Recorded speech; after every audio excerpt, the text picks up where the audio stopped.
Hey man, welcome back to Man Time. Today's episode we're going to talk about the best way to learn how to cut down a tree. First thing you're going to want to do is service your chainsaw. So we'll go through like the whole gamut, right? How to get to know your saw, the equipment you're going to need, and then ultimately what kind of trees you need to use to be able to learn how to actually cut down a tree. Welcome to Man Time.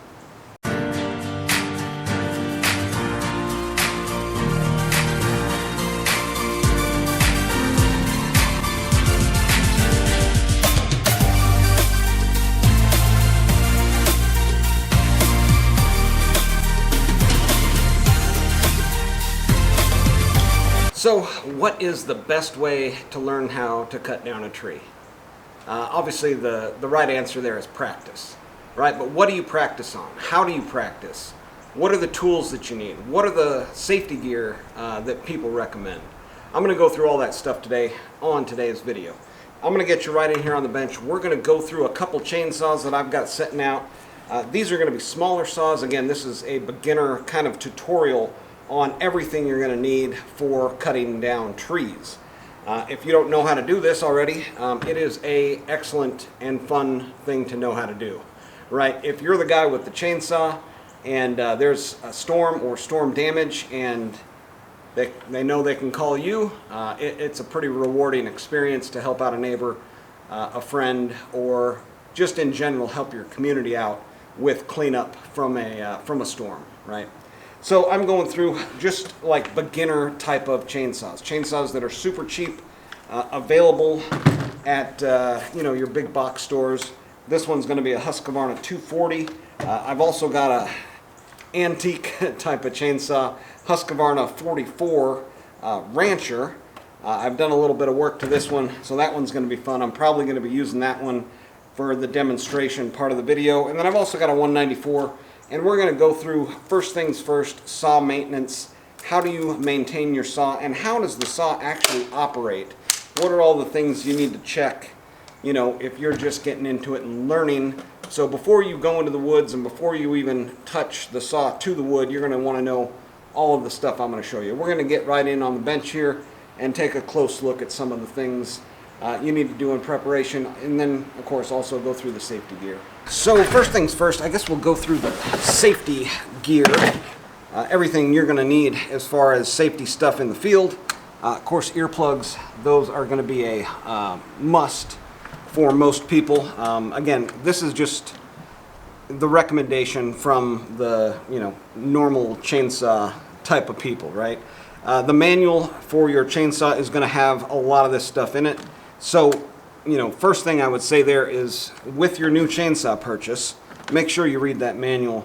The first, 10 pages are dedicated to safety and operation type of stuff. But a good pair of gloves, leather, set of safety glasses, of course the earplugs. They also recommend a set of chaps. These are, they go around your waist and cover your legs in case there is a situation where the chain gets a little too close to your leg. But ultimately you don't want to ever have to use those, as in from protecting your leg from the chainsaw.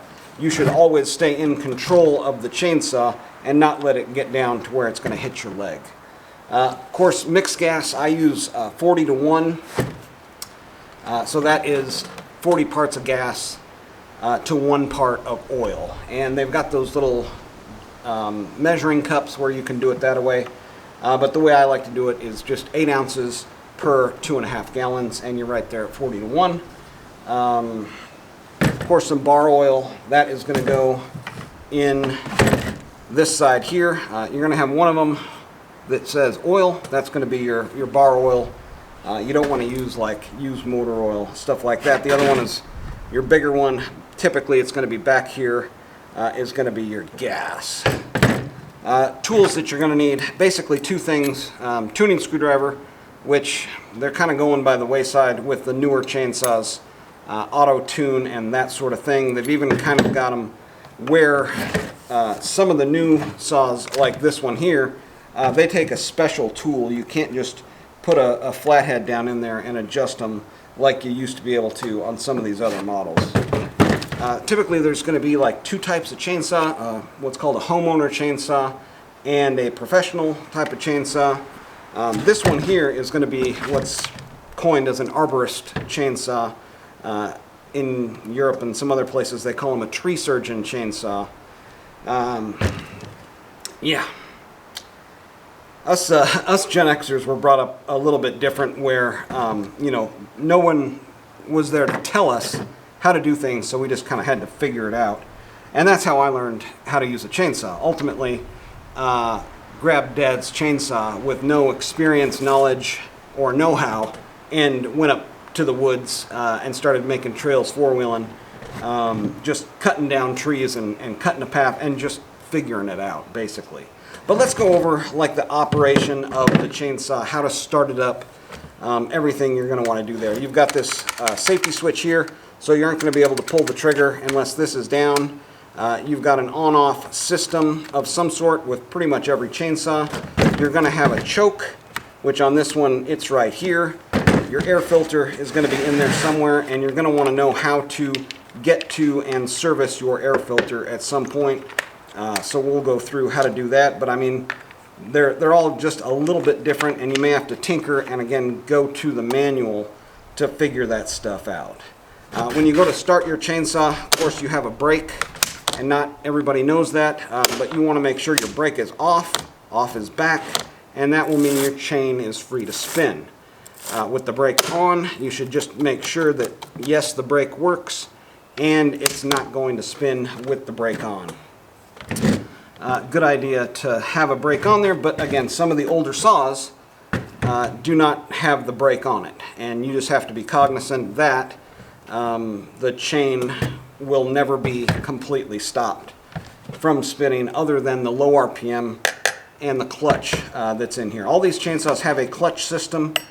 They've got a drive off of the crankshaft, which, you know, drives the chain, often called the PTO. That has got a clutch system on it, and when it gets up to a high enough RPM, that clutch expands and connects to the chain.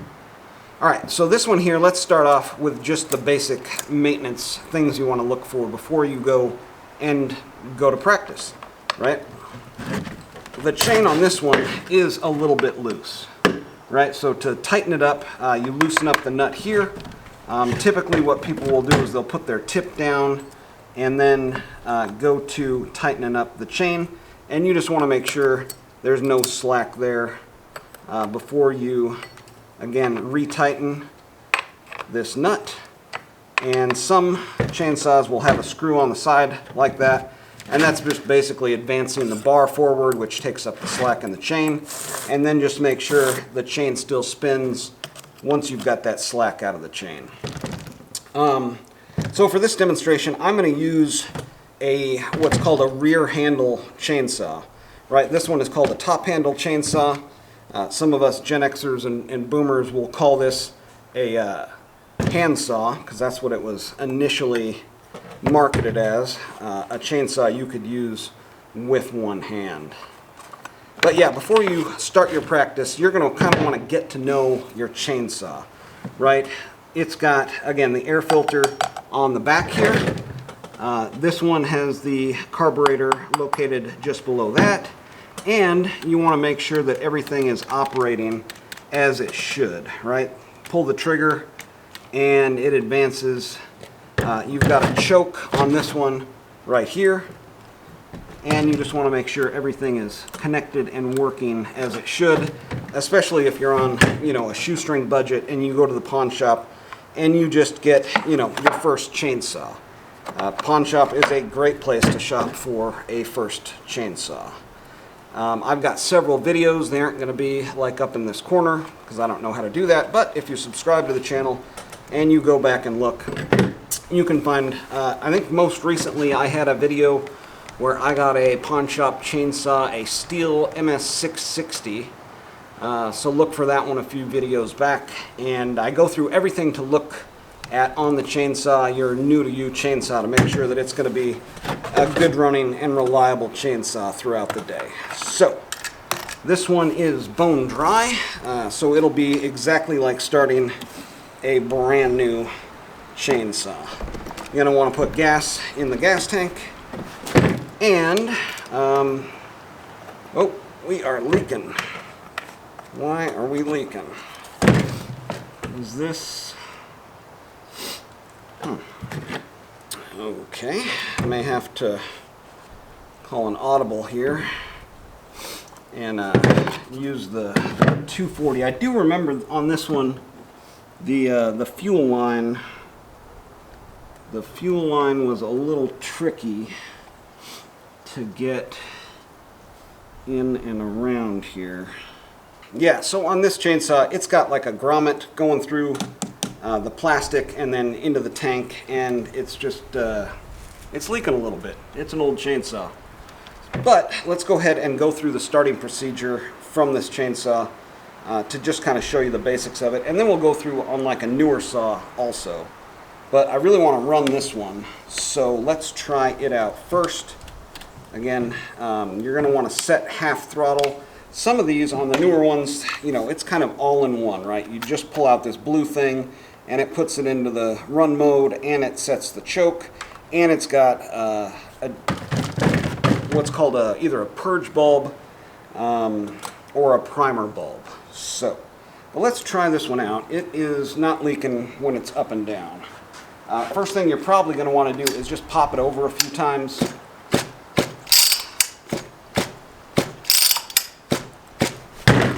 And a chainsaw works from the bottom end compression. It sends what's called a pulse signal to the carburetor, which then that carburetor is able to suck fuel from the tank and ultimately put it into the cylinder. So let's see if this is going to work or not.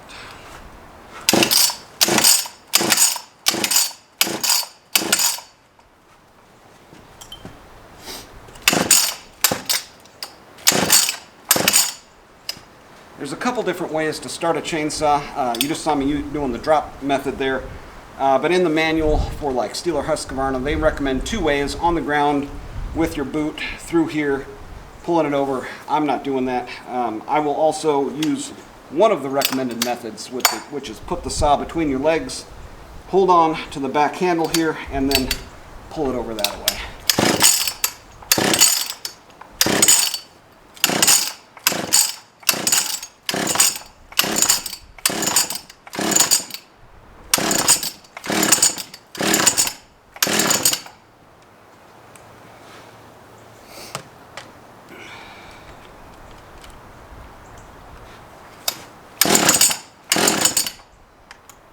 Try it without the choke.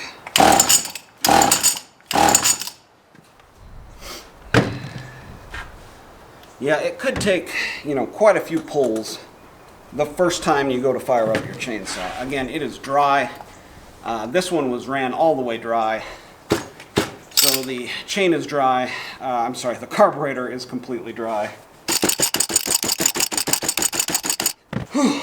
All right, so if this happens, we can do a couple things to see what is wrong with the chainsaw.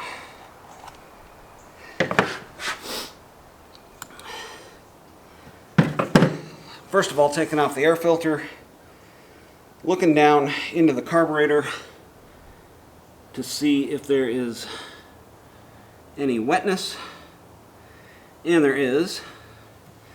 Next thing we can do is actually pull the spark plug, and we can check for spark.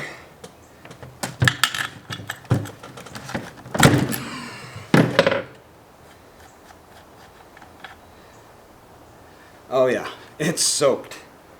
It got flooded out. All right. Yeah, I must have missed it when it popped. So, let's see if we got spark here. For some reason it didn't.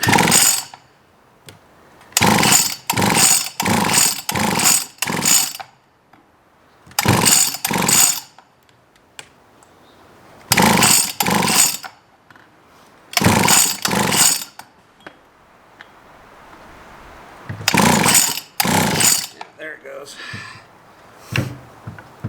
Okay.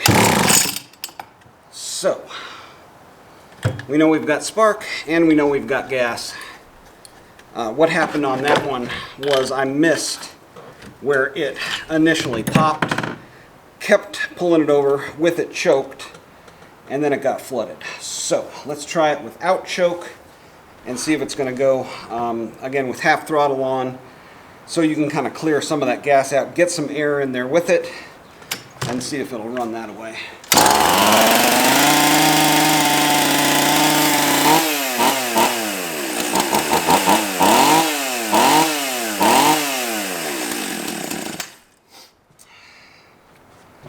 Okay, that is feeling like it might be a little bit rich on the low end. So to adjust your carburetor, there is a low and a high. Again, on the newer models, it may not matter so much.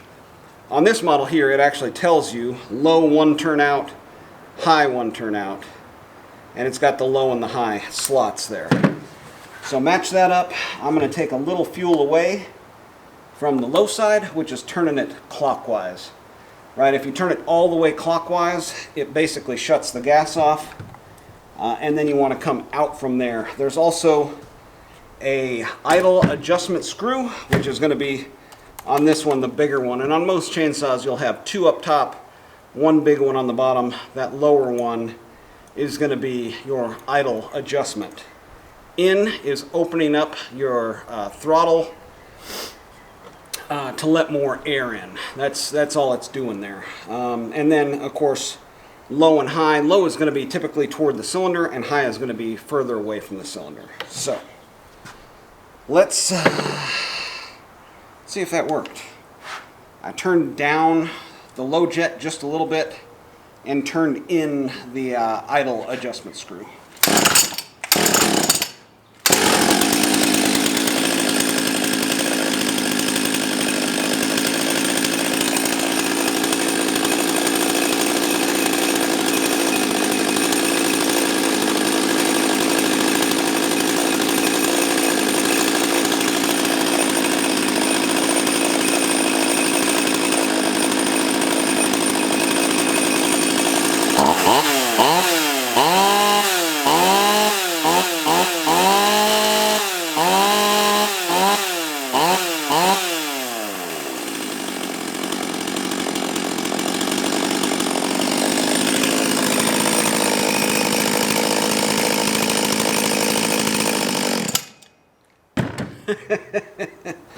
Oh man, that is fun. And if you again, refer to the manual for all of the operational kind of nuances that your saw has.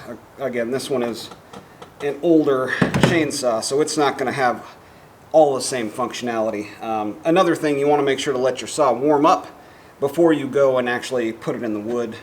You can damage your chainsaw if you don't. So let's go on to the 240, a little bit more modern saw, and go through the operational checks on that one before you start running it. This one right here. Let's jump into the Husqvarna 240. Now this saw here, this was actually my mother-in-law's chainsaw. It was not working, and I ended up trading her for a working chainsaw. I went through fixing this one, and if you're having problems with your 240, I've got another video on that one if you want to subscribe and go back through the channel and look for Husqvarna 240 from a non-runner to a runner or something to that effect. But yeah, this one here is going to have the primer bulb, so we just filled it up with gas. We want to pump that primer bulb until we've got it full of gas, and then maybe a couple more times. That's going to bring it into the carburetor prior to trying to start it. Operational stuff on this one is a blue choke and a red stop switch right there. Let's see if this one wants to run. See, that's what I missed on this one. It didn't have a clear, like, I'm about to run with the choke out, like that one did right there. And I missed it and then ultimately flooded it out. But going through that process is actually helpful, showing you how to use the tools in the correct manner and ultimately getting it running correctly. So That was a good little exercise. Let's see how this one does. Choke off, it popped.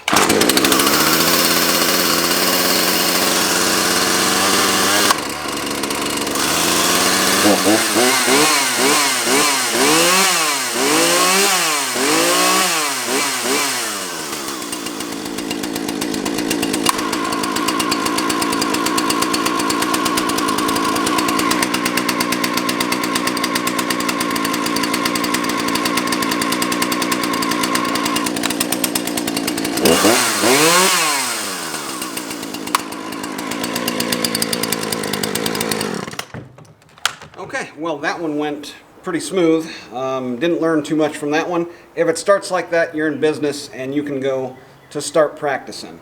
I'm going to bring both of these two saws into the woods with me and show you kind of the ideal situation.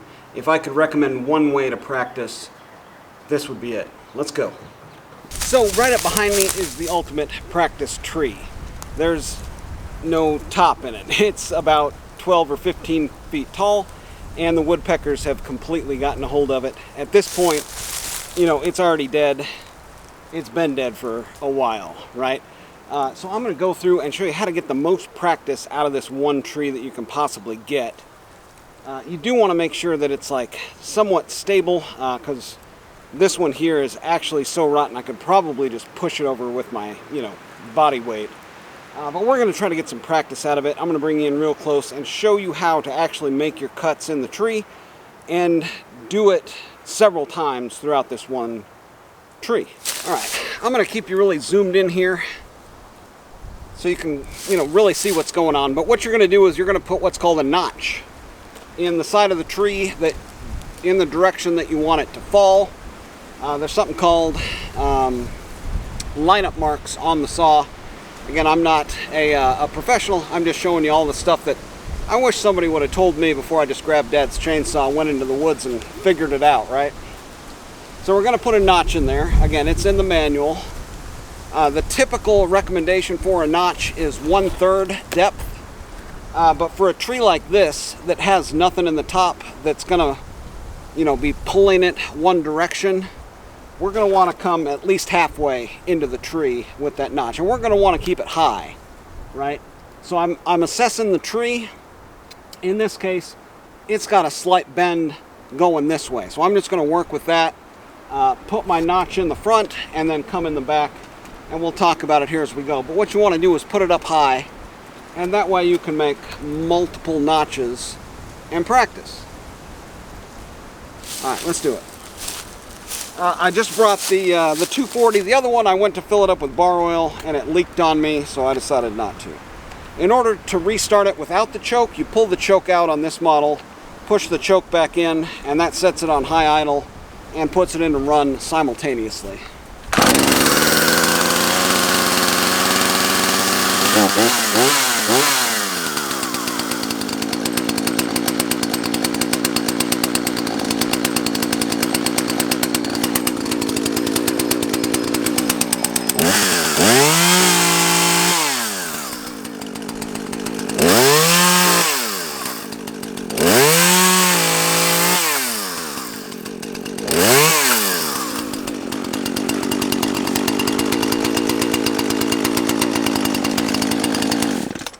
Alright, so you can see there, this is what's called a Humboldt notch, where you come, the lower part of the notch is coming in at an angle, and the top is straight in. So let's put our back cut in, and the most important thing is you want to keep holding wood all the way across this notch when you come in from the back side, and don't cut all the way through the wood. That's one of the biggest things that I wish somebody would have told me right off the bat. Don't cut all the way through the wood.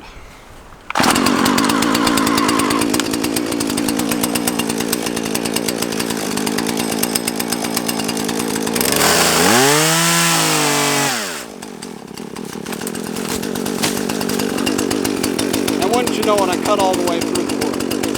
This is so I did exactly what you're not supposed to do there, and that's what happens. It just goes wherever it wants to. I guess that's a good example of what not to do. But okay, so for the next time, we're coming down a little bit lower. Let's do the second type of notch, which is the conventional, where you have straight in from the side and then angle down from the top.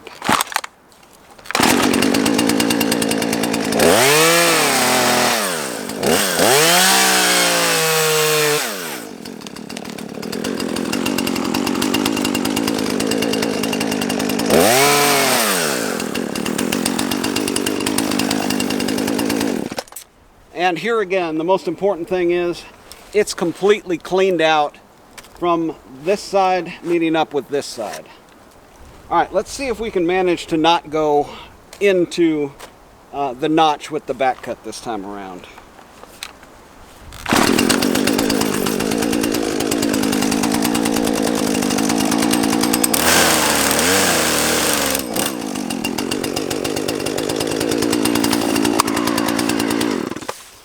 Okay, let's get in here and take a look at how it's supposed to look. Yeah, I mean, I could edit out or find another one of these stumps. There is several down through here, but I'm going to leave that in there where I came through and accidentally cut all the way through the hinge wood, which is what this is called right here. And that's how it's supposed to look, right? You've got your notch, it is cleaned out, it is perfect, and then the back cut, and you've got this holding wood right there. You don't want to come and cut through it, because that's what happened here, and you saw the results. Basically, the tree just leaves and goes wherever it wants. But the risk in this tree and this type of practice is very low. And the reason that happened, again, this is just, it's so rotted away, there's nothing left, right? So if you want to, here, you can push on the back of it, and ultimately that is what you want. You want it holding on, and then once a little bit of force is applied, it breaks away. So very good there. You saw there I was using the back of the chain. There's a couple things you should probably know when you're using a chainsaw, depending on what side you're cutting on, right? If you're cutting with the top of the chainsaw bar, it's going to be wanting to push you back. If you're cutting with the bottom part of the bar, it's going to want to pull in. And typically that's what you're going to want to do. You're going to want to cut with the side of the chain that's throwing chips back at you and actually wanting to pull the chainsaw away from you. Most chainsaws will have dogs, which is going to be like spikes on the side of the bar. This one does not. It is a very much homeowner chainsaw, lots of plastic, but it does run and it does cut and it will get the job done as long as the job isn't too big. So let's make another cut just using the pulling side of the chain rather than the pushing side.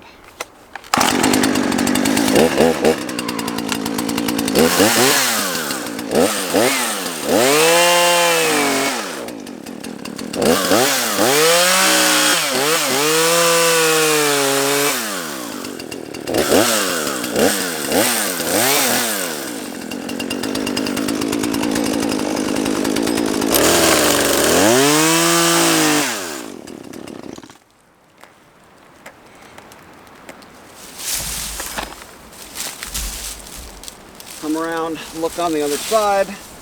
Again, all things you want to do in practice for doing an actual tree, right? See where your cut is lining up. On this one here, it lined up a little low. It is a little difficult, again, because the handle on most chainsaws, it wants you to hold it like this or like this, not like that, right? There's no handle here. They do make some with a handle there, and they make some aftermarket ones, which is called a full wrap handle or a 3/4 wrap handle, where this is the half wrap. So that one turned out all right. The saw died there. Let's see if we can finish this one off.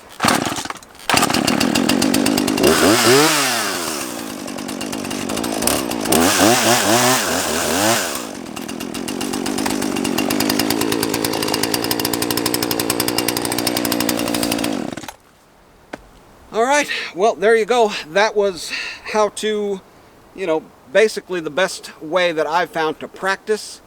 And again, you can continue practicing going down. You can practice the Humboldt. You can practice the conventional. If you want to practice some fancy new different way to do it, you can do that. You can practice with a third in on your notch all the way to half, and then all the way to 3/4 if you want to, and just see what that does. There's going to be times where you're going to want to vary the amount that you come in with that first cut, depending on, again, the tree. Like this one here, there was nothing that's going to pull it one way or the other, so you want to have, at least halfway. But this is, again, so punky and very, very low risk situation, right? Even that first cut that I made where I accidentally cut through the hinge wood or the holding wood, it was just a big, 6-foot chunk of dead tree that came and fell down. You could very easily move one way or the other to get out of the way there. But, all right, that's going to do it for today on Man Time. If you like this type of stuff, make sure to hit that thumbs up, subscribe, and get out there, have you some man time too.